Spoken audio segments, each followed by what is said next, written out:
ನಮಸ್ಕಾರ. ನಾನು ರೇಷ್ಮಾ KS ಮಾತಾಡೋದು, ತಹಶೀಲ್ದಾರ್ ಹಾಗೂ ತಾಲೂಕು ದಂಡಾಧಿಕಾರಿ.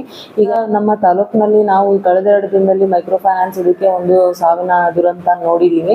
ಸೊ ನಾನು ಈ ಬಗ್ಗೆ ಸಾಕಷ್ಟು ಸ್ಥಳಕ್ಕೆಲ್ಲ ಹೋಗಿ ನಾನು ನಮ್ಮ ಉಪವಿಭಾಗಾಧಿಕಾರಿಗಳು ಮತ್ತು ನಮ್ಮ DC ಅವರು ಸಹ ಅದ್ರ ಬಗ್ಗೆ ಇಮಿಡಿಯೇಟ್ ನೀವು ಅಡ್ರೆಸ್ ಮಾಡಬೇಕು ಅಂತೇಳಿ ನಾವು ಸ್ಪಾಟ್ ಎಲ್ಲ ವಿಸಿಟ್ ಮಾಡಿದ್ವಿ.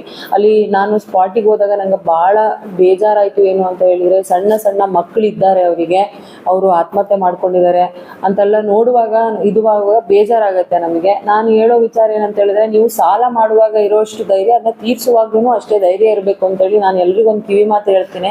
ಯಾಕಂತ ಹೇಳಿದ್ರೆ, ಜೀವ ಒಂದು ಸತಿ ಹೋದ್ರೆ ಮತ್ತೆ ಅದನ್ನ ತರಕ್ಕಾಗಲ್ಲ. ನಿಮ್ಮ ಸಾಲದ್ದು ನಾವು ದೊಡ್ಡ ಹಂತದಲ್ಲಿ ಈಗ ನಾವೇನೋ ಧೈರ್ಯ ತುಂಬಿ ಅವ್ರಿಗೆ ಹೇಳಿ ಇನ್ನೊಂದು ಮಾಡ್ಬೋದು. ನಮ್ಮ ಪೊಲೀಸರಿದ್ದಾರೆ, ಅವರು ನಿಮ್ಗೆ ಯಾರು ಕಿರುಕುಳ ಕೊಡ್ತಾ ಇದ್ದಾರೆ ಈ ತರ ಹಿಂಗೆ ಹೇಳಿದ್ರೆ ದಯವಿಟ್ಟು ಪೊಲೀಸ್ ಹತ್ರ ಕಂಪ್ಲೇಂಟ್ ಕೊಡಿ. ಇಲ್ಲ ನಮ್ಮಲ್ಲಿ ಏನಾದರೂ ಒಂದು ಕಂಪ್ಲೇಂಟ್ ರಿಜಿಸ್ಟರ್ ಮಾಡಿ ನನಗೆ ಈ ತರ ಆಗ್ತಾ ಇದೆ ಅಂತೇಳಿ.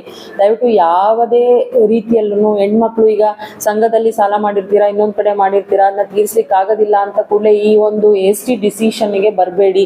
ಯಾರು ಆತ್ಮಹತ್ಯೆ ಮಾಡ್ಕೊಳ್ಬಾರ್ದು, ಸ್ಟ್ರಾಂಗ್ ಆಗಿ ಇರಬೇಕು ಹೆಣ್ಮಕ್ಳು ಯಾವತ್ತು ನಾವೇ. ಯಾಕಂದ್ರೆ ಮನೆ ಒಂದು ಬುನಾದಿ ಆಗಿರ್ತೀವಿ.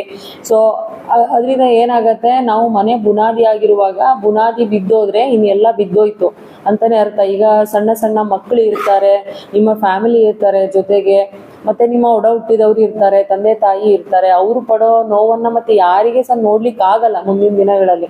ಅದಕ್ಕೋಸ್ಕರ ಹೆಣ್ಮಕ್ಳು ಯಾರೇ ಸಾಲ ಮಾಡಿದ್ರು, ಯಾವುದೇ ಸಂಘ ಇರ್ಬೋದು, ಇದು ಅದು ಪ್ರೈವೇಟು, ಇದು NRLM ಆ ಥರ ಅಂತಲ್ಲ, ಯಾವುದೇ ಸಂಘ ಆಗಿದ್ರು ಅವ್ರು ಬಂದು ತುಂಬಾ ಕಿರುಕುಳ ಕೊಡ್ತಾ ಇದಾರೆ ಅಂದ್ರೆ ದಯವಿಟ್ಟು ಪೊಲೀಸಲ್ಲಿ ಕಂಪ್ಲೇಂಟ್ ರಿಜಿಸ್ಟರ್ ಮಾಡಿ.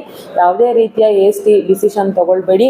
ನಮ್ಮ ತಾಲೂಕು ಕಚೇರಿಯಲ್ಲಿಯೂ ಸಹ ನೀವು ನಿಮ್ಮ ಕಂಪ್ಲೇಂಟ್ ಅನ್ನ ಹೇಳ್ಬೋದು, ನಮ್ಗೆ ಈ ತರ ಆಗ್ತಾ ಇದೆ ಅಂತ. ನಾವು ಪೊಲೀಸರಿಗೆ ಇಲ್ಲಿಂದ ಡೈರೆಕ್ಷನ್ಸ್ ಕೊಟ್ಟು ಅದೇನಿದೆ ಅದನ್ನ ಅಡ್ರೆಸ್ ಮಾಡ್ತೀವಿ. ದಯವಿಟ್ಟು ಯಾರು ಆತ್ಮಹತ್ಯೆ ಮಾಡ್ಕೊಳ್ಬಾರ್ದು ಅಂತೇಳಿ ನಾನು ತಮ್ಮಲ್ಲಿ ಕೋರ್ಕೊಳ್ತೀನಿ. Thank you.